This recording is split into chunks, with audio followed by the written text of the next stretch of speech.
Bagaimana kabar Anda hari ini? Semoga Anda saat ini dalam kondisi yang sangat sehat. Saudara, pada kesempatan ini saya akan sharing sebuah topik yang menurut saya sangat amat penting, sangat menentukan kesuksesan hidup seseorang. Yang akhir-akhir ini begitu banyak persoalan muncul karena hal ini. Baik itu persoalan di dalam rumah tangga, antara suami dengan istri, anak dengan orang tua atau orang tua dengan anak, atasan dengan bawahan dan sebagainya. Dan itu adalah soal komunikasi, saudara. Apa sesungguhnya yang paling penting di dalam komunikasi? Nah, sebelum saya men-sharingkan topik ini, baiklah jika Anda like video ini, menulis komentar pada kolom komen, mensubscribe dan mengklik tombol lonceng notifikasi. Apa yang paling penting di dalam komunikasi sesungguhnya? Apakah komunikasi itu hanya sebuah kemampuan bagaimana menyampaikan informasi kepada orang lain? Rupanya tidak. Bukan hanya itu, komunikasi lebih bagaimana saya menangkap makna dari informasi yang disampaikan oleh orang lain itu, saudara. Nah, untuk menggambarkan bagaimana seseorang mampu menangkap makna dari komunikasi atau seseorang tidak mampu menangkap makna dari komunikasi itu, ada sebuah cerita yang menurut saya sangat menarik. Ceritanya demikian. Seorang ibu muda bertanya kepada suaminya demikian. Dia bangun tidur pagi-pagi, ini ceritanya. Suamiku, tadi malam saya itu bermimpi. Di dalam mimpi saya mendapati satu kotak kecil di atas meja. Lalu saya buka kotak itu dan isinya liontin yang sangat indah. Kira-kira apa ya arti dari mimpi itu? Lalu sang suami mengatakan, istriku, untuk mengetahui arti mimpimu, tunggu saja nanti sore setelah saya pulang kerja. Istrinya begitu senang. Karena pada hari itu, saudara, istrinya sedang merayakan ulang tahun. Sebutlah ulang tahunnya tanggal 20 Oktober. Dia merayakan hari ulang tahun. Dan sepanjang hari itu, sang istri menunggu kedatangan suaminya dari tempat kerja. Tidak seperti biasanya, hari itu dia pengen banget waktu itu cepat sekali berputar sehingga sore hari. Lalu ketika hari mulai sore, dia mendengar pintu gerbang dibuka dan hatinya sangat senang. Dia melihat suaminya pulang. Waduh, pasti suami saya membawa hadiah untuk saya. Itu pikirnya. Dan hatinya begitu menjadi lebih bahagia lagi, saudara, ketika dilihatnya suaminya itu menenteng satu tas kecil. Istrinya langsung membukakan pintu dan mengambilkan air minum bagi suaminya. Jarang istrinya melakukan ini. Lalu suaminya mengatakan kepada istrinya, istriku, ini saya membawa sesuatu yang mau menunjukkan di dalamnya apa arti mimpimu tadi malam. Sang istri pun menerima dan dibukanya tas kecil itu. Apa saudara yang dia lihat? Yang dia lihat adalah buku tafsir mimpi. Bagaimana kira-kira reaksi istri? Apakah suaminya salah? Oh, tidak. Suaminya tidak salah karena pertanyaan istrinya adalah apa arti mimpiku? Dan suaminya tidak tahu arti mimpinya itu, maka dia membelikan buku tafsir mimpi.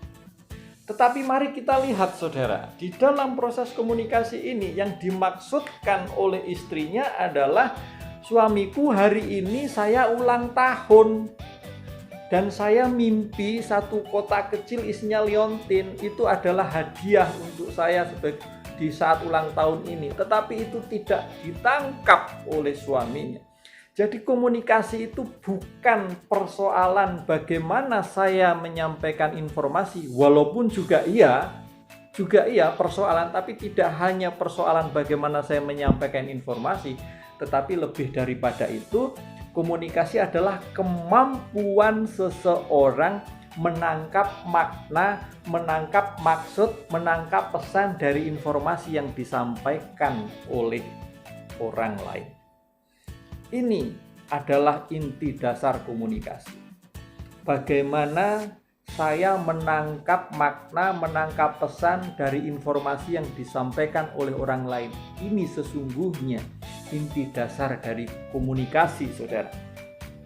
Pertanyaannya lalu, bagaimana supaya saya, Anda, kita, anak kita bisa menangkap, mempunyai kecerdasan menangkap makna, menangkap pesan dari informasi itu?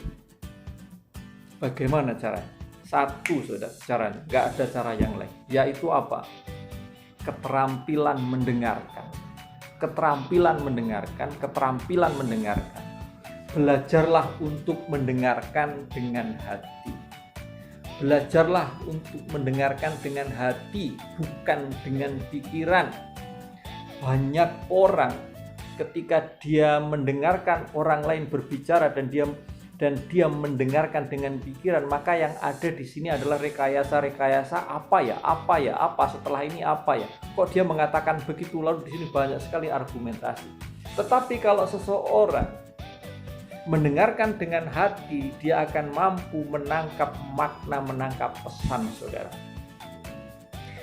Satu hal yang sangat penting yaitu keterampilan mendengarkan. Di dalam komunikasi yang cerdas, di situ terdapat kemampuan seseorang cerdas mendengarkan.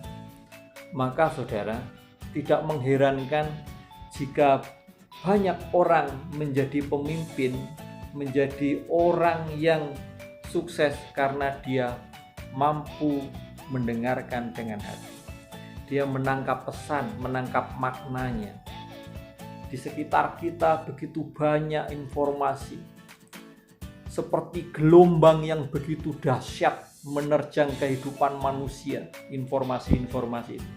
Tetapi berapa banyak yang mampu kita tangkap maknanya?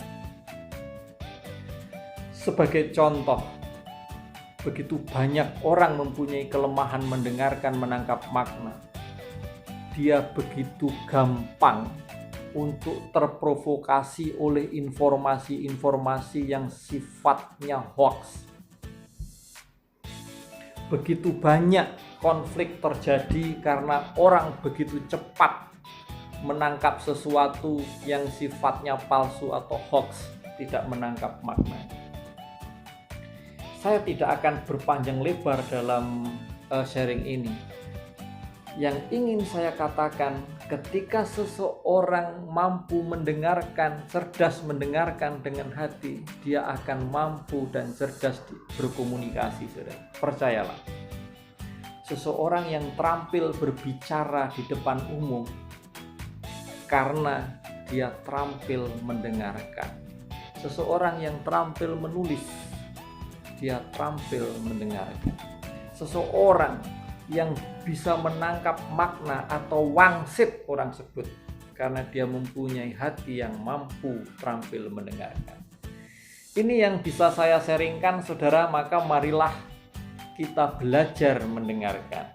Dan terkait dengan teknik-teknik public speaking atau keterampilan berkomunikasi, saya pernah membuat video pada video-video saya sebelumnya dan Anda bisa lihat di situ. Itu saja yang bisa saya sharingkan. Terima kasih dan sukses untuk kita.